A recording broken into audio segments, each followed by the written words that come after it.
I love Deltarune. It's sort of hard to put into words just why I love it so much. It's nostalgic, it's heartrending, it's deeply resonant in its themes, and the whole game just feels like... Okay, I don't know how else to put it, but it feels like Shabbos to me. Like the game is creating a sanctified space, an island of quiet meaning in an ocean of roiling, empty, staticky noise. I love Chris, Ralse, Noel, and especially Susie. They all speak to different kinds of agony, and to different kinds of hope in the midst of that agony, in a way that is both painful and soothing to me, like ointment over a cut. But that's only one face of Deltarune.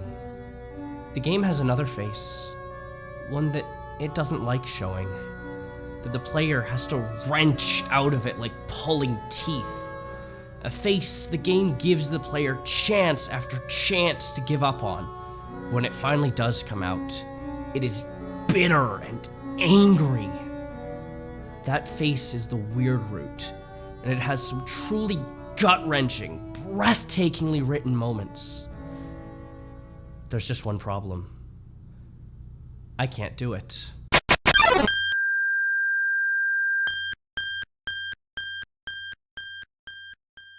So there's a concept in games criticism called Ludonarrative Dissonance. I'm going to talk about how it relates to Deltarune and how it ties into the game's themes of agency and choice. But to do that, I need to make sure you actually understand the term first. It's often been used as either a buzzword or a whipping post by people who don't necessarily know what they're talking about, and it's been maligned in some way or another since Clint Hocking first coined it in 07. Dan Olsen actually did a great video on it years ago, but I don't exactly want to give you homework to watch my video on Deltarune, so I'll briefly explain.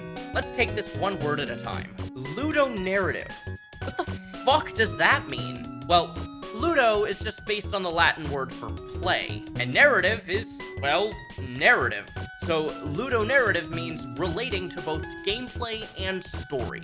Dissonance was initially a musical term for notes that, when put together, sound harsh and conflicting, but got expanded out into cognitive dissonance to mean when someone is holding two conflicting thoughts at the same time. So ludonarrative dissonance is when there is a conflict between the gameplay and the story. And to be precise, because this term gets misunderstood a lot, I mean a thematic conflict between the story being told by the gameplay and the story being told by the narrative. Stuff that's just like continuity errors or simple gameplay abstractions don't count.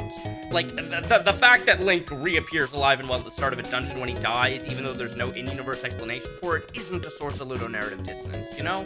I also need to stress that ludonarrative dissonance is not in itself a bad thing as long as you know what you're doing. Dissonance in music, for instance, gets used all the time to deliberately create a harsh, conflicting sound and build tension. And regarding ludonarrative dissonance, you, as a proverbial game designer, can use the conflict between gameplay and story to highlight a thematic conflict within the work itself. We might call this epic game design. Not after Epic Games, thankfully, but after Epic Theater. That's right, we're dragging Bertolt into this. Epic Theater deliberately breaks the audience's immersion to get them to examine the narrative as a narrative, rather than getting sucked in, using what's called the Verfremdungseffekt, or the distancing effect in English. We could examine ludonarrative dissonance as a kind of distancing effect. One example of this is Helldivers 2. The narrative of the game tells you that you're fighting for democracy and liberty, and that Helldivers are glorious heroes, while the actual gameplay is a hellscape of friendly fire, weapons whose capabilities have been vastly overstated, and a constant push for nationalistic conquest. The dissonance between the story told by the narrative and the story told by the gameplay is deliberate. It's what makes the game such a good satire. Assuming, of course, that players don't just start repeating the narrative uncritically and ignoring the dissonance. Grumble, grumble. But Chaya, I hear you cry. What does this have to do with Deltarune? And don't worry, we'll get there. But I need to make sure you understand that ludonarrative dissonance is not the same thing as breaking the suspension of disbelief. And it doesn't apply to, say, Cloud not using a Phoenix down to save Aerith. It's about a conflict between the themes of the story the gameplay is telling and the themes of the story the narrative is telling. And before we get to Deltarune, we need to talk about Undertale. Undertale has no dissonance. It is a masterwork of ludonarrative harmony, with gameplay and story intertwined in a brilliantly designed morality system, where the game world conforms to the player's choices. The fallen human you actually play as, Frisk, acts as a blank state for pretty much the entire game, an instrument for writing the player's will across the underground. This pretty much lets the player feel like they're the one making the choices, with the world changing around them. This is nothing new, see Shadow the Hedgehog, but Undertale is probably the best implementation of it out there. But the thing is, the only ending where Frisk remains a blank slate for the player is the neutral ending. The player's killed or spared monsters pretty much at their leisure, with no strong feelings either way, and so Frisk stays on the player's path. This is also the only ending that gives you acknowledgement of various achievements, like never using a healing item or taking the snowman piece all the way to the end. It's the most video gamey of the endings, and it's what I'll call the player's ending. The pacifist route, meanwhile, is Frisk's ending. This is where the game starts to interject just a little bit of distance between the player and Frisk. More of Frisk's personhood shines through, and some of the player's ludic interactions are denied them. You can't fight anymore. If you decide at the last minute in the True Lab that you want to start killing monsters, too bad. The amalgamations are unkillable. When you save Azrael, you don't get to tell him your name. Frisk does it themselves, declaring their own identity separate from the player. Finally, the No Mercy route. This is Chara's ending. The game does something interesting here, in that it is still, on the whole, ludonarratively harmonic, but it injects diegetic dissonance into the game. The player is not supposed to be doing what they're doing, and the game goes out of its way to heavily discourage it. Yet still, the world conforms to the player's choices. The narrative warps around the ludic interaction. Because, Chara breaks things. They interrupt cutscenes, they refuse to partake in antics, and they bleed the charm from the game. The game makes it not fun for the player to be doing what they're doing. You get the sense that the game itself wants to create ludonarrative dissonance, but can't. No matter how much the game wants to keep you on the path, it can't actually make you do it. And it leads you to a terrible conclusion. Once you've beaten Sans, then killed Asgore and Flowey, Chara addresses the player directly. They offer the player one last choice, to erase the world or leave it be. And if the player chooses not to, chooses to remain, Chara turns on you and erases the world anyway. In all three endings, the human is what you, the player, made them. Not so in Deltarune. Deltarune wants you, from the get-go, to know exactly one thing. Your choices do not matter. The game has one route, one ending, and will not abide any deviation. And nowhere is this more clear than in your player character, Chris. Chris is not a blank slate. Chris is not an instrument for writing your will into the world. The beginning of the game actually has you go through a detailed character creation, only to discard your vessel, as the game calls it, and shunt you into Chris instead. And Chris is a person. They have their own thoughts, their own feelings, their own wants and desires. Which means, of course, that we are leaving the door open for ludonarrative dissonance. If the player character has wants, what happens if those wants conflict with the player's goal? Most games will run one of three ways with this.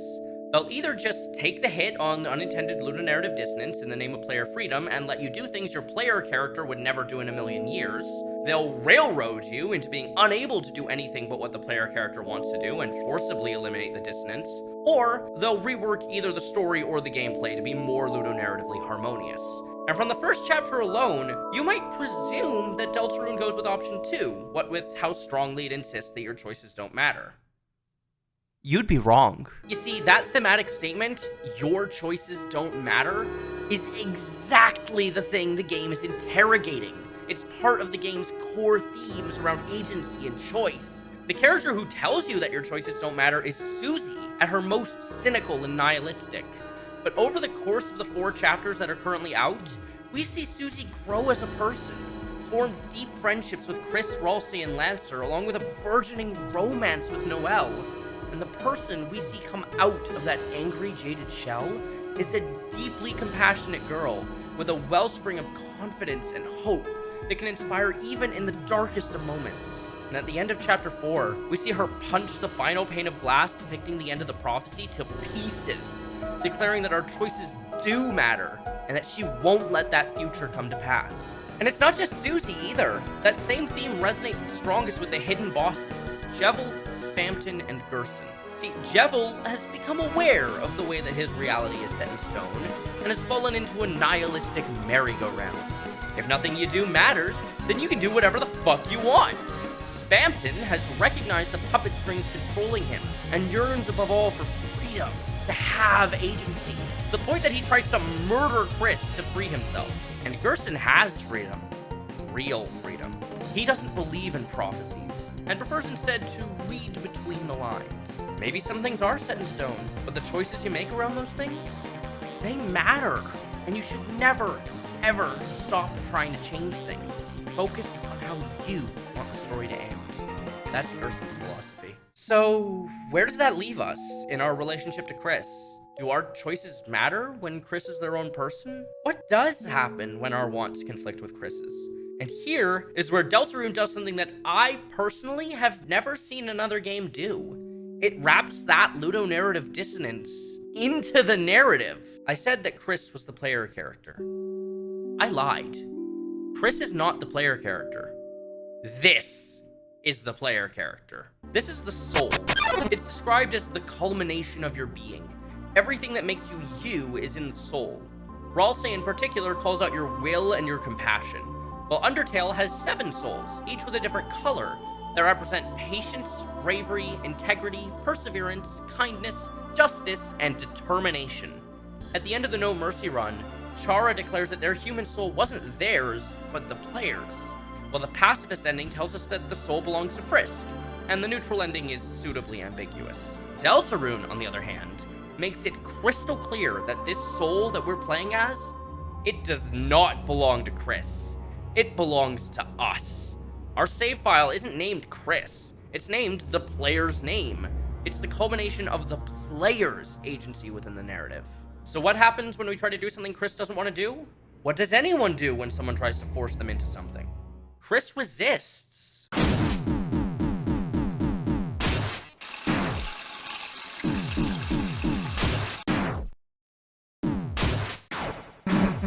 Chris enforces ludonarrative dissonance at the end of a hockey stick. They refuse to capitulate to ludonarrative harmony, refuse to let the world warp around the ludic interaction, and they refuse to act as an extension of our will. By encapsulating the latent ludonarrative dissonance of having a player character within the narrative, Toby Fox uses the dissonance to create a greater harmony, and it's fucking genius! But that wasn't what this video was about, was it?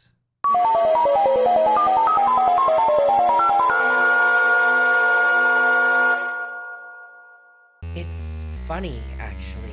I'm perfectly capable of taking the dark route in Shadow the Hedgehog and making Shadow a heel. I had zero issue playing that bit of Hyrule Warriors where you play as Ganondorf and beat up Link and Zelda. Hell, I even played Fire Emblem Fate's Conquest first, as stupid as the Nor Route's ending is. But I couldn't do the No Mercy route in Undertale. And I can't do the weird route in Deltarune. So why? Why can't I do it? I think, ironically, it's because of the Verfremdungseffekt. See, I told you we'd be dragging Bertolt back here. Both Undertale and Deltarune deny you a player to inhabit. Undertale passively, Deltarune actively. You are denied the ability to, as it were, roleplay in this role-playing game. And by taking this Brechtian approach to the game and its world, both Undertale and Deltarune place you, the real-life player, into the game's narrative. You don't get the distance of a player character. You don't get to immerse yourself. Frisk is so passive that you can't step into their role because they have no role to step in. Chara is explicitly learning from you, and Chris refuses to let you identify yourself with them. And by doing this, by making the player involve themselves as themselves, the game extends its narrative out past the confines of the game world, pushing the fourth wall back to encompass the player. And more, but we'll get to that. You, the actual real-life person playing Undertale or Deltarune, are involved in the narrative, and the choices you make, they're your choices. And that means you bear the consequences for them. When Chris resists you on the normal route of Deltarune, it's for fairly benign reasons, like not wanting to take Birdley to the festival, or else because you're getting in the way of whatever Chris is plotting with the Roaring Knight. In this way, Chris serves as a sort of secondary antagonist in a way that's already pretty fucking cool on its own. But on the weird route?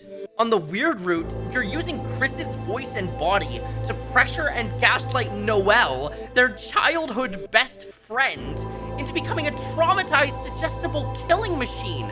Of course Chris is going to fight back. They're just a kid, and you're using them to do something terrible to their best friend. Chris's attempts to avert the weird route aren't just a brilliant interweaving of ludonarrative dissonance with the narrative itself.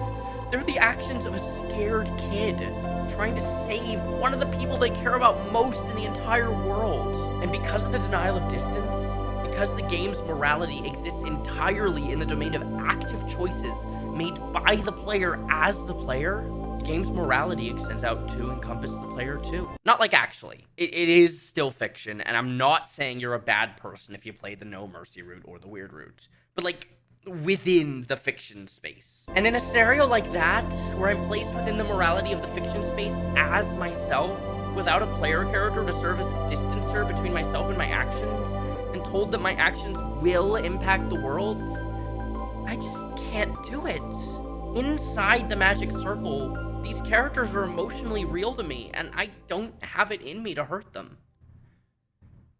But I can watch someone else do it. The no mercy route and the weird route are viscerally uncomfortable to watch. The pacing breaks, the music is gone, enemies react with terror, and ultimately, horrible things unfold on the screen. But as uncomfortable as they are to watch, I still watch them. I still know what happens in these paths of the game, even though I never did them, because I watched other people do them. And in a fiction space where the game's narrative and morality extend past the confines of the game itself, what does that act mean? About 2 weeks ago, as of this recording, I rewatched I Saw the TV Glow. It's a fantastic movie on a number of counts, but I want to highlight something that happened outside the movie. At one point in the movie, Owen receives a tape in the mail containing the season 5 finale of The Pink Opaque. This finale is shot like the psychological horror movie that I Saw the TV Glow is, with horrific acts of violence and violation occurring on screen, while Owen sits there, petrified with horror, staring at his TV screen. It was at this moment that my dad walked over and saw us watching this scene and, without the context of the rest of the movie, exclaimed in horror, "And he's just sitting there letting it happen?" My sister and I quickly assured him that Owen was watching a VHS tape. But that thought stuck with me. There are a few points in Deltarune where Susie goes off to do something on her own, leaving Chris and Ralsei to wait for her. At these points, Ralsei suggests closing your eyes and imagining what Susie's up to, leading into extended sequences where Susie acts entirely independently. You can't control her in these sequences, you can only watch. Most of these in the later chapters are fine. Susie has a romantic talk with Noelle, or confronts Tenna, or gets a pep talk from Gerson. But the sequence in chapter 1 has Susie fighting Lancer, to whom both she and the player have been endeared and don't want to see hurt. And Susie just keeps attacking.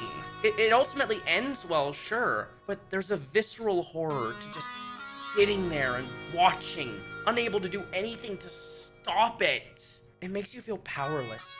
And it makes you want to do something, or at the very least, look away. It's a feeling I've been struggling a lot with recently. What does it mean to actively seek out something horrible just to watch? Fiction is one thing. I'm not coming for my friend Ruth for loving slasher movies. But what is it when you seek out real horrors, acts of incredible cruelty, just to see them happen?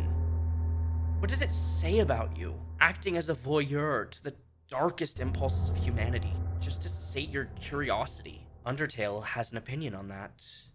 It happens near the end of the No Mercy route, just before the Sands fight, in the middle of Flowey's monologue. And I'm almost loath to show you? I deliberately haven't included any footage from the No Mercy or Weird routes so far, only talked about them, because of this exact conundrum. The only way you'd encounter this piece of dialogue, the only way it'd ever come to you, is if you either played the No Mercy route yourself, watched someone else do it, or read or heard about it from someone who did. And I know that in real life it's all fictional. It's a video game. It literally doesn't matter. But within the fiction space, within the game's morality, is it wrong to show you this? Is it corrupting? Staining, even, to peer into this dark path? Was it wrong for me to see it? Would I even know what the game thinks of the act of looking if I hadn't looked to begin with?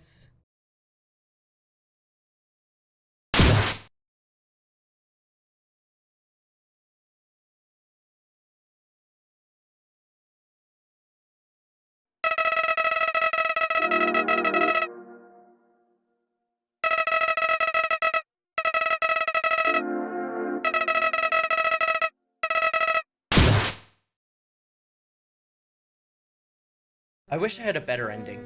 I wish I could tie up all these threads and make something neat and tidy.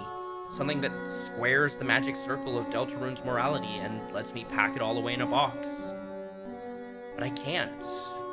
This game is so profound, so deeply impactful to me, that I'm still sitting with it. What does it mean that I can't do the weird route, but I can watch someone else do it? What is the morality of seeking out horrors just to satisfy your curiosity? Can we condemn Owen, or Chris and Ralsei, or me, for watching something we have no power to stop? What does it mean for the game's themes of agency that Chris is rebelling so hard against the player's own exertion of agency over them? I don't know. These questions are messy and intimate and deeply personal. What I do know is that I can't wait to find out what happens next.